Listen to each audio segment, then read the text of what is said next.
In this series of videos, which we have been calling Philotronics, where we combine philosophical concepts, not so much with electronics, but concepts that come from basic electronics, to try to understand what happens inside us and how can I improve perhaps or optimize the results of my thought, action, or speech. So let me first explain to you a little bit about usually what we refer to as an operational amplifier. And this is a very common building block in electronics. And I'll tie that up with how we do things a little bit later in a few minutes. So if you look at the operational amplifier, basically it has three parts, three components. The very first part is something we refer to as a differential amplifier, which has got two inputs. We normally label that as plus and minus. So what that section does is it amplifies any difference between those two inputs, and it rejects anything that is common between the two things. So anything common is rejected, anything that is different is amplified. In the second part, we increase the potential or the voltage. So we take that what comes out of the first part and make it much, much bigger potential wise. And in the third part, we add a lot of current to that, or the output current is going to be much bigger than what goes into that last section. So the three parts basically does three different things, obviously. The first part gets rid of what is common and increases the size of what is different. The second one, in terms of potential, in terms of voltage, makes it much bigger. And the third one, in terms of current or the energy, makes it much, much bigger. This is so common in basic electronics. We use it every single day. Question is this: how does it apply to us? Well, interestingly, if you think about these sensory organs that we have, right? What we normally refer to the five objects of perception: Shabda, Rupa, Rasa, Gandha, and Sparsha. So there is sound, then we hear things, we can see things, we can smell things, we can sensory tactile, we can touch things with our two hands. Of course, we have only one tongue, so we can taste things, but they're just one, not two, right? So in terms of the four out of these five things, that is when you hear something, or when you see something, when you smell something, or when you touch something. Interestingly, we have two inputs, right? I have two hands, two eyes, two nostrils, two ears, and so on. So let's forget about the tasting part, what we call rasa, the taste part. Let's forget about that. In all other things, it turns out that the difference, as small and minute as it might be, is the one that actually gives you some very important information. For example, if you look at vision, the human vision, that is referred as stereo vision. So what the right eye captures and what the left eye captures, if you just look at it as what you get is a two-dimensional world.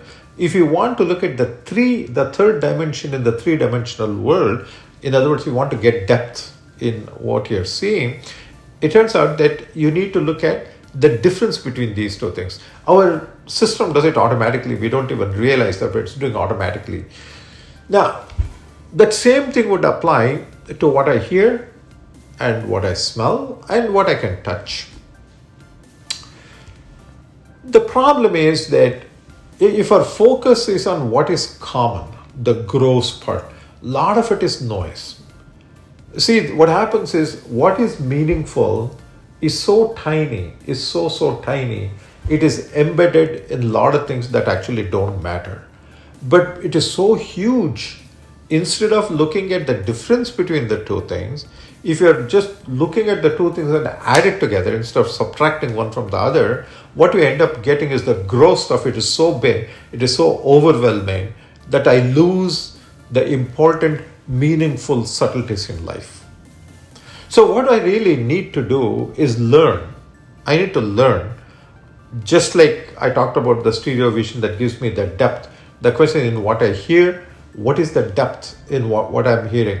What are the things that are meaningful?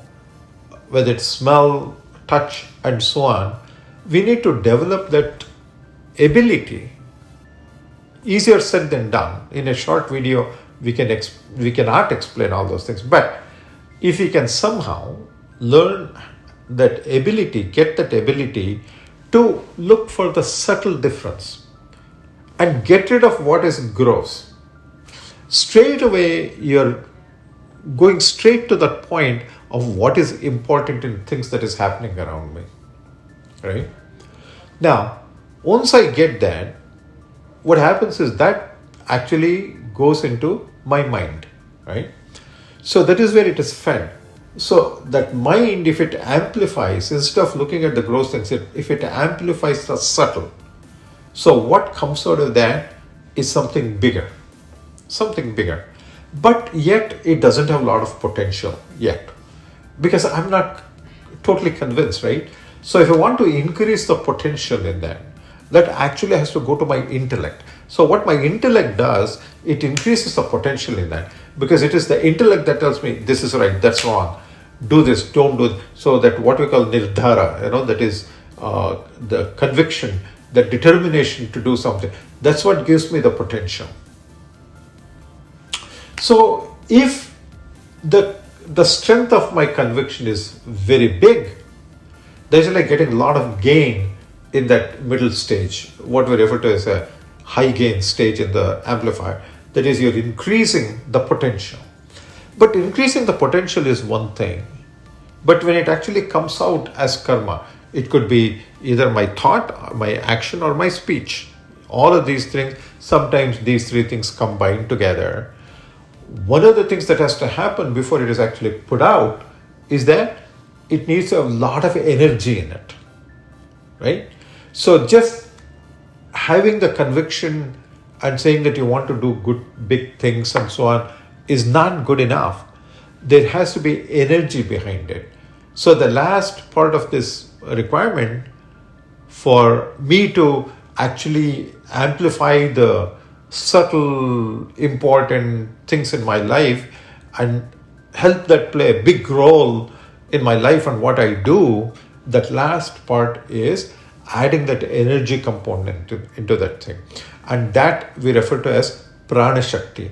So when you have a lot of prana shakti and you put that energy into that karma, that thought, or that whatever came out of that second part out of my intellect, once I add that energy to that thing and put it out in form of karma, then you will see that all your karma becomes very, very meaningful and very, very big.